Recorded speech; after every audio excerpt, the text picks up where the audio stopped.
Assalamualaikum warahmatullahi wabarakatuh. Kami salah satu mahasiswi Institut Agama Islam Faqih Asy'ari semester 4 dengan prodi Pendidikan Agama Islam. Di sini kami akan mengulas sedikit mengenai pengelolaan kelas dengan dosen pengampu Bapak Wildan Habibi untuk memenuhi tugas UTS semester 4. Kelas merupakan suatu kelompok yang melakukan aktivitas belajar bersama-sama dengan bimbingan dan pengajaran dari guru. Pengertian ini jelas meninjaunya dari segi anak didik karena dalam pengertian tersebut ada frase kelompok orang. Pendapat ini sejalan dengan pendapat Zuhar Simi Ariganto yang mengubahkan pengertian kelas dari segi anak didik. Lebih mendalam, Zuhar Simi Ariganto mengatakan di dalam didaktik terkandung suatu pengertian umum mengenai kelas, yaitu sekelompok siswa yang pada waktu yang sama menerima penjelasan dari guru yang sama. Dengan demikian, pengelolaan kelas adalah kemampuan guru untuk menciptakan dan menjaga kondisi belajar yang optimal dan mengendalikan bila terjadi hal-hal yang dapat mengganggu suasana pembelajaran. Selanjutnya yaitu mengenai fungsi dan tujuan dari pengelolaan kelas. Tujuan pengelolaan kelas pada hakikatnya telah terkandung pada tujuan pendidikan secara umum. Tujuan pengelolaan kelas yaitu menyediakan fasilitas bagi bermacam-macam kegiatan belajar siswa, sehingga peserta didik terhindar dari permasalahan mengganggu, seperti halnya mengantuk di dalam kelas dan mengerjakan tugas, telat masuk kelas, mengajukan pertanyaan aneh, dan lain sebagainya. Dengan demikian, dapat disimpulkan bahwa tujuan dari pengelolaan kelas yaitu menyediakan, menciptakan, dan memelihara kondisi kelas sehingga siswa dapat belajar dan bekerja dengan baik. Selanjutnya yaitu dari fungsi pengelolaan kelas. Fungsi pengelolaan kelas sebenarnya merupakan penerapan fungsi-fungsi manajemen yang digunakan di dalam kelas oleh guru untuk mendukung tujuan pembelajaran yang hendak dia capai. Dalam pelaksanaan fungsi-fungsi manajemen tersebut disesuaikan dengan kondisi filosofi dari pendidikan belajar mengajar di dalam kelas. Prinsip-prinsip pengelolaan kelas sebagai upaya memperkecil masalah gangguan dalam pengelolaan kelas. Beberapa prinsip-prinsip pengelolaan kelas dapat dipergunakan sebagai berikut. Yang pertama yaitu 1. Hangat dan antusias. Suasana hangat dan antusiasme guru diperlukan dalam proses belajar mengajar karena akan berhasil dalam mengimplementasikan pengelolaan kelas. Yang kedua yaitu tantangan. Tantangan dapat diberikan kepada siswa dengan menggunakan kata-kata, tindakan, cara kerja, atau bahan-bahan dalam rangka meningkatkan gairah anak didik untuk belajar.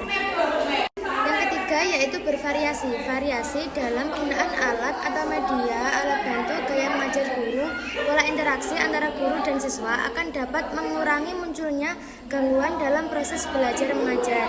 Yang keempat yaitu keluasan. Keluasan tingkah laku guru untuk mengubah strategi mengajarnya dapat mencegah kemungkinan munculnya gangguan dari siswa serta menciptakan iklim belajar mengajar yang efektif.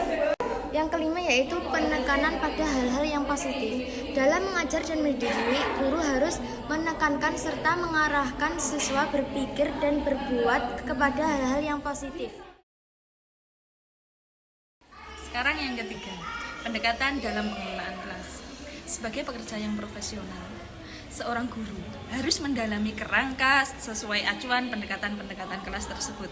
Sebab di dalam penggunaannya, ia harus terlebih dahulu meyakinkan bahwa pendekatan yang dia pilih untuk suatu kasus pengelolaan kelas merupakan alternatif yang terbaik sesuai dengan masalahnya. Lahirnya interaksi yang optimal tentu saja bergantung dari pendekatan yang guru lakukan dalam rangka pengelolaan kelas. Berbagai pendekatan tersebut adalah seperti dalam halnya di bawah ini. Yang pertama, pendekatan kekuasaan. Pengelolaan kelas diartikan sebagai suatu proses untuk mengontrol tingkah laku anak didik. Peranan guru di sini yaitu menciptakan dan mempertahankan situasi disiplin dalam kelas. Sekarang yang kedua, pendekatan ancaman. Dari pendekatan ancaman atau intimidasi ini, pengelolaan kelas yaitu juga sebagai suatu proses untuk mengontrol tingkah laku anak didik.